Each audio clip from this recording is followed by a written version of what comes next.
बात बताऊं। और सब यही बोलते हैं कि हम ऊपर की दुनिया से आए हैं, हमारा एक बहुत बड़े डेविल है, हम उनके अंडर में हैं। वो सब पूरी दुनिया में ऐसे अंधेरा फैला करना रहे चाहते हैं अंधेरा कि फैलाने वाली आत्मा। मैंने क्या बताया ना कि हम्म, जैसे 200 धरती के 200 किलोमीटर की लेयर्स में सूक्ष्म जगत में हम्म, जैसे यहाँ राक्षस होते हैं ना जो करोड़ों की कत्लेआम करते हैं, हाँ? जिंदा इंसानों को खा जाते हैं, ऐसे राक्षस देखे ना आपने, सुने हैं ना? जैसे आज बहुत मतलब बलि लेने वाले ये सब कितने धर्मों में चलता आ रहा है। वो तो बहुत पुराना चाहे है। गाय की, भैंस वो की, जानवरों की रावण ने बलि। भी उसका अपोज किया था, रावण से पहले कई मतलब बहुत पुराना है। तो सूक्ष्म जगत में भी ऐसी महाराक्षस जैसी आत्माएं हैं जो आत्मा भूतों को खा जाती, भूत प्रेत को खा जाती क्या। तो वो भूत प्रेत को खा जाएगी तो वो भूत प्रेत बनके उसकी आत्मा को ही खा जाएगी। किसकी आत्मा को? आत्मा का भोजन हो गया, क्या हो गया उसका। ऐसी 500 किलोमीटर लेयर तक जैसे मैंने पहले खुद देखा है। जब मैं योग में बैठता हूँ, साधना करता हूँ, तब मैंने 500 किलोमीटर की लेयर्स तक धरती के आसपास ऐसे, जैसे राक्षस मनुष्य को खाते थे, ऐसा हमने कहीं ऐसा ऐसा राक्षस, भूत प्रेत वाले बड़े बड़े महाराक्षस छोटे छोटे भूत प्रेत को खा जाता है। जैसे छोटी मछली को बड़ी मछली खाती है, ऐसी तरह महाराक्षस भूत, क्या महाराक्षस भूत 500 किलोमीटर की लेयर्स में सूक्ष्म जगत में ऐसे महाराक्षस भूत बैठे हैं जो छोटे छोटे भूत प्रेतों की आत्माओं को खा जाती हैं। ऐसे हैं तो इनको, उनको भी सजा तो मिलेगी ना। वो तो कर्म की सजा तो हर एक को मिलनी चाहिए ना। देखो कर्म की सजा कैसे मिलता है कि ऐसा नहीं है कि उसने गोली मारा दूसरे जन्म में आकर मैं उसको गोली मारूंगा, ऐसा नहीं होता। समझ में आया?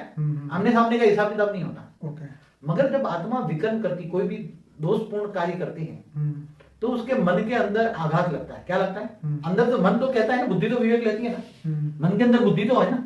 बुद्धि विवेक कहती है कि ये कर्म मेरे को नहीं करने चाहिए। क्या कहता है? जो सबकॉन्शियस माइंड है उसका। और ये तो बहुत दूर की बात हो गई, लेकिन ये तो विकृत आनंद, तो ये राक्षस है तो वो तो विकृत आनंद ही लेते हैं, मतलब मगर वो मरने जाने के बाद उसको भी महाराक्षस खा जाएगा ना। अगर राक्षस जैसी आत्मा है तो भूत प्रेत बनने के बाद महाराक्षस उसको खा जाएगा ना, तो ऊपर नहीं जा पाएगा ना वो। उसको तो थोड़ी ना पता है कि उसको खा जाएगा कि नहीं खा क्यों नहीं? जाएगा। उसको कर्मों की, ये तो मनुष्य को ही नहीं पता। ये जो आप बोल रहे हो ये बात तो पहली बार ही सुन रहे हैं, राक्षस खाना। तो ये जो मैं बात बता रहा हूँ, सूक्ष्म जगत की अति सूक्ष्म बहुत बड़ी बड़ी बातें हैं जो स्थूल जगत में कोई नहीं जानता। मगर मैं जब योग में बैठता हूँ तो मैं सूक्ष्म जगत में हमारे नीचे वाले लेयर्स में क्या हो रहा है वो भी देखता हूँ। स्थूल जगत में जो हो रहा है वो सूक्ष्म जगत वाले ही करवा रहे हैं। चाहे लड़ाई हो, झगड़ा हो, मारा मारी हो, भूत प्रेत प्रवेश करा के गोलियां चलाते हैं। तो इन सबको कौन कंट्रोल करेगा? ये स्थूल अगर जगत, स्थूल जगत में कंट्रोल नहीं कर सकते टेररिस्ट को, तो सूक्ष्म जगत के टेररिस्ट को कौन कंट्रोल करेगा? एक बात बताऊं कि सूक्ष्म जगत के ऊपर के बहुत बड़े लेयर्स में समझो कि 3000 करोड़ किलोमीटर दूर बैठी हुई आत्माएं सूक्ष्म जगत के बॉर्डर पर आती है, बहुत हाई लेवल पर बैठी हुई है सूक्ष्म जगत में। वो भी धरती ऊपर आती है कि हम जाके जन्म लेकर कुछ करें। बड़े बड़े साइंटिस्ट भी ऊपर से आते हैं जन्म लेकर, इंस्पिरेशन देकर काम कराते हैं बड़े बड़े साइंटिस्ट की आत्माएं। सूक्ष्म जगत में स्पिरिचुअल साइंस है, जैसे स्पिरिचुअल